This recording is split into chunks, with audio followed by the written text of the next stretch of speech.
வணக்கம் நண்பர்களே, இன்றைக்கி 9th ஏப்ரல் ஹிந்துeditorial ஃபஸ்ட் ஆர்டிகல் தான் இப்போ நம்ம பார்க்க போகிறோம்.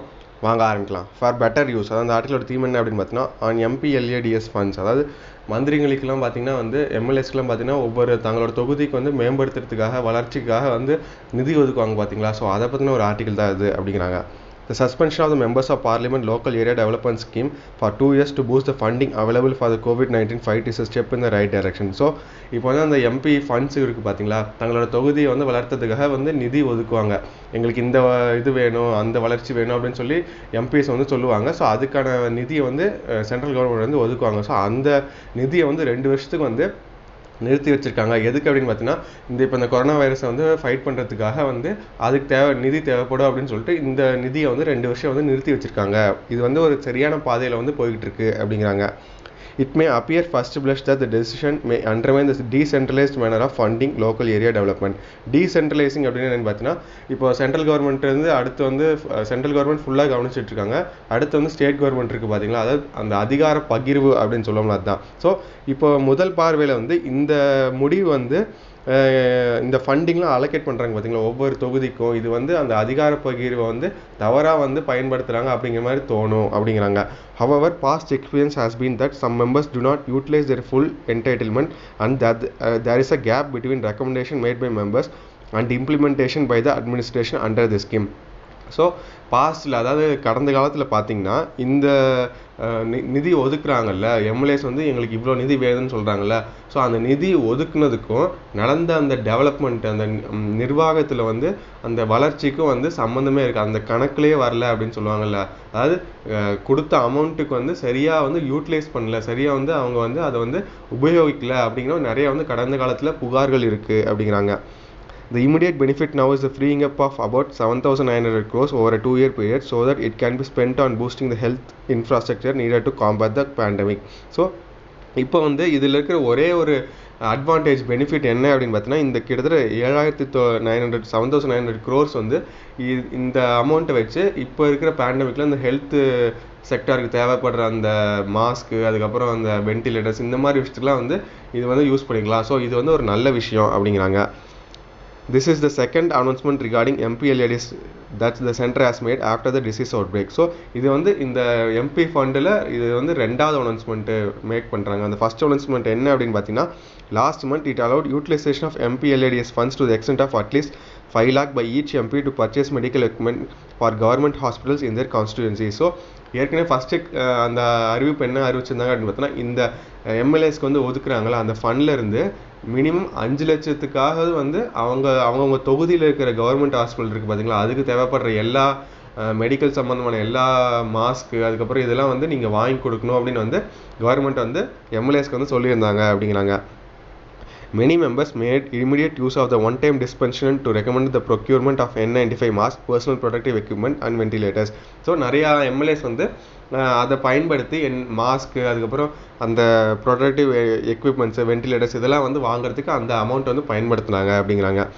Now that the entire scheme has been suspended, the government should ensure that recommendations already made are acted upon immediately.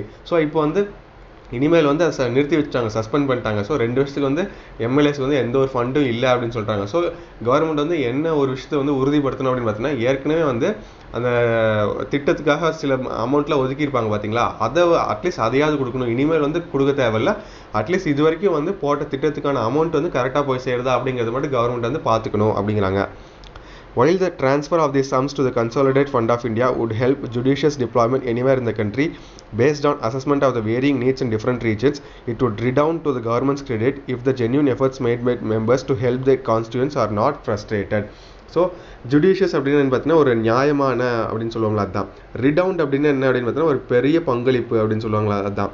Frustrated அப்படின்னு பார்த்தீங்கன்னா ஒரு விரக்தி அடையிறது அப்படின்னு சொல்லுவாங்களா, அதுதான். ஸோ இப்போ இந்த ஃபண்ட்ஸ்லாம் அந்த எம்பிக்கு அலோகேட் பண்ணுற ஃபண்ட்ஸ்லாம் இப்போ அந்த ஒருங்கிணைந்த வைப்பு நிதிக்கு, அதாவது கன்சாலிடேட்டட் ஃபண்ட் ஆஃப் இந்தியாவுக்கு ட்ரான்ஸ்ஃபர் பண்ண போகிறாங்க. ஸோ இது ஒரு நியாயமான விஷயமா பட்டாலும், அதாவது எந்தெந்த ஏரியாக்கெலாம் அதிகமாக தேவைப்படுது அங்கே இந்த அமௌண்ட்டை வந்து பயன்படுத்திட்டு மற்ற ஏரியாஸ்க்கு வந்து இதை வந்து கம்மியாக கொடுக்கலாம். அது ஒரு நல்ல விஷயமா இருந்தாலும் இன்னொரு விஷயம் என்ன அப்படின்னு பார்த்தீங்கன்னா, ஏற்கனவே வந்து அந்த எம்பிஸ்லாம் வந்து தங்களோட தொகுதியை வந்து மேம்படுத்துறதுக்காக சில நிதிகள்லாம் வந்து வச்சுருப்பாங்கல்ல.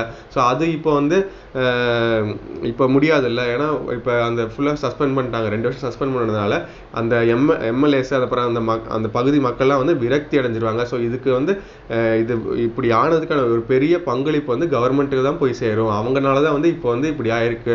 ஸோ அப்படி ஆகாத மாதிரி கவர்மெண்ட் வந்து வேற ஏதாவது ஒரு திட்டத்தை வந்து கொண்டு வரணும் அப்படிங்கிறாங்க.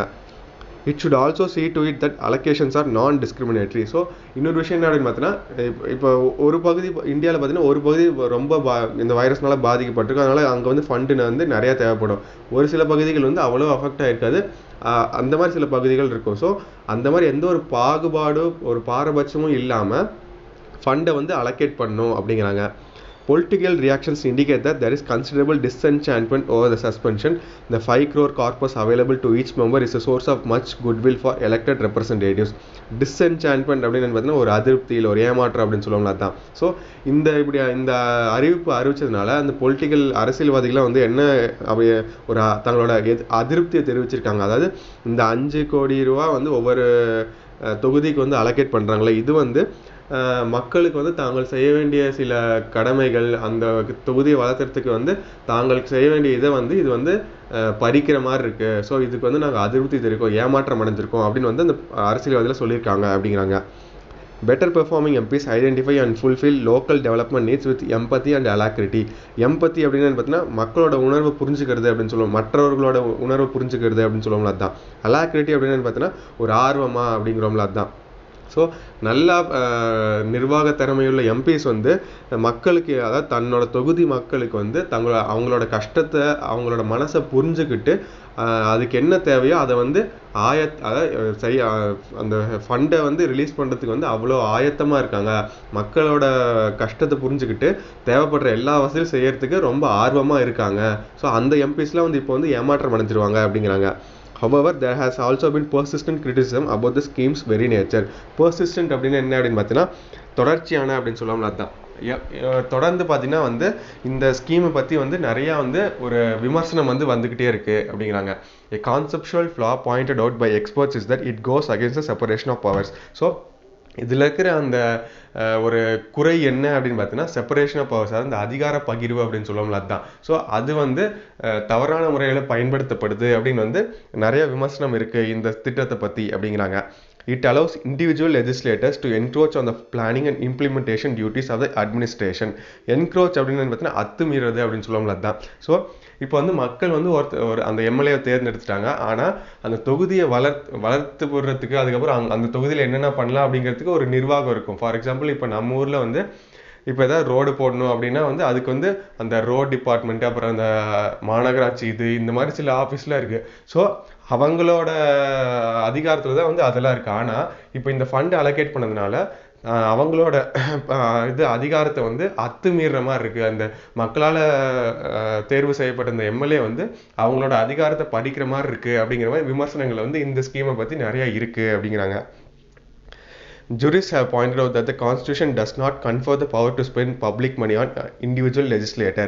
Confer அப்படின்னு பார்த்தீங்கன்னா வழங்குறது அப்படின்னு சொல்லுவோம்ல அதுதான். ஸோ ஜூரிஸ்னா யார்? நீதிபதிகள், ஜட்ஜு, அவங்க தான் ஜூரிஸ் அப்படிம்பாங்க.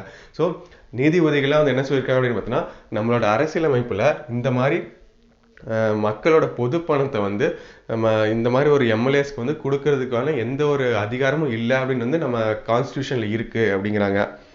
Experts have called it out for weak monitoring. So அந்த வல்லுநர்கள் என்ன சொல்லியிருக்காங்க அப்படின்னு பார்த்தீங்கன்னா, இது வந்து சரியான முறையில் வந்து கண்காணிக்கப்படுறதில்லை அப்படின்னு ஒரு குறையை வச்சுருக்காங்க அப்படிங்கிறாங்க.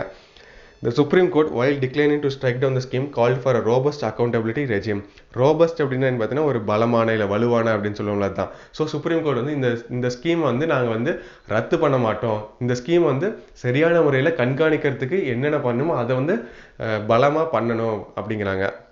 MPLADS gives scope for MPs to utilize the funds as a source of patronage that can dispense at will. So patronage அப்படின்னு என்னன்னு பார்த்தீங்கன்னா மக்களுக்கு சேவை செய்யும் ஒரு மனிதனோ இல்லை வந்து ஒரு இதோ தான் வந்து பேட்ரனேஜ் அப்படிம்பாங்க. ஸோ இந்த ஸ்கீம் வந்து எம்பிஸ்க்கு வந்து அந்த கொடுக்குற அந்த அலாட் பண்ணுற ஃபண்டை மக்களுக்கு வந்து தேவைப்படுற விஷயத்தில் வந்து செலவு பண்ணுறதுக்கான ஒரு வாய்ப்பை வந்து அளிக்குது அப்படிங்கிறாங்க. The CAG has flagged instances of financial mismanagement and inflation of amount spent. So அந்த சிஏஜி இருக்காங்க பார்த்தீங்களா, காம்ப்ட்ரோலர் ஆடிட்டர் ஜெனரல் ஆஃப் இந்தியா, அவங்க வந்து என்ன சொல்லியிருக்காங்க அப்படின்னு பார்த்தீங்கன்னா, நிறைய வந்து எக்ஸாம்பிள் இருக்குது. அதாவது இந்த அமௌண்ட்டை வந்து தவறான வழியில் பயன்படுத்துறதுக்கும், அதாவது இந்த பணவீக்கம், அதாவது பணம் வந்து பற்றாக்குறை ஆகிறதுக்கும் நிறைய வந்து புகார்கள் வந்திருக்கு அப்படிங்கிறாங்க. The second Administrative Reforms Commission recommended its abrogation altogether, highlighting the problems of the legislators stepping into the shoes of the executive.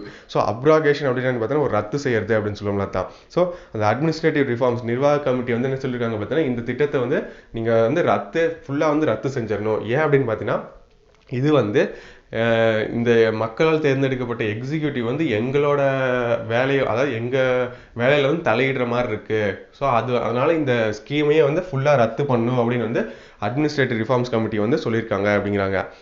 The current suspension gives some scope for a reconsideration of the scheme in its totality. So இப்போ வந்து இந்த scheme வந்து 2 வருஷத்துக்கு வந்து suspend பண்ணி வச்சுருக்காங்களா. So இது வந்து ஒரு வாய்ப்பாக அமையுது. இந்த ஸ்கீம் வந்து வேணுமா வேண்டாமா அப்படிங்கிறதுக்கு நம்ம யோசிக்கிறதுக்கான, கவர்மெண்ட் வந்து யோசிக்கிறதுக்கான இது ஒரு வாய்ப்பாக இருக்குது. ஸோ கவர்மெண்ட் வந்து யோசிச்சு இந்த ஸ்கீம் வச்சுக்கலாமா இல்லை ஃபுல்லாக ரத்து பண்ணலாமா அப்படின்னு வந்து யோசிக்கணும் அப்படிங்கிறாங்க. ஸோ இந்த ஆர்டிக்கலோட ஓவர்வியூ என்ன அப்படின்னு பார்த்தீங்கன்னா, while taking over MPLA's funds to fight the virus, center must allocate judicially. So இந்த எம்பிஸோட அந்த நிதியிலேருந்து வைரஸ், அந்த கரோனா வைரஸ் வந்து தடுக்கிறதுக்காக வந்து அதை வந்து யூஸ் பண்ணுறது ஒரு நல்ல விஷயமா இருந்தாலும், கவர்மெண்ட் வந்து அந்த அமௌண்ட்டை வந்து நியாயமான முறையில் வந்து அலோகேட் பண்ணணும். ஒவ்வொரு ஸ்டேட்டுக்கு வந்து எவ்வளோ தேவைப்படுதோ அந்த அளவுக்கு வந்து நியாயமான முறையில் வந்து பகிர்ந்து அளிக்கணும் அப்படிங்கிறாங்க. ஸோ இதான் மக்களே இந்த ஃபர்ஸ்ட் எடிட்டோரியல். கீழே அந்த லிங்க் கொடுத்துருக்க மாதிரி தமிழ் மீனிங்கோட இருக்கும். ஸோ கண்டிப்பாக எல்லாத்துக்கும் யூஸ்ஃபுல்லாக இருக்கும்னு நினைக்கிறேன். நன்றி, வணக்கம்.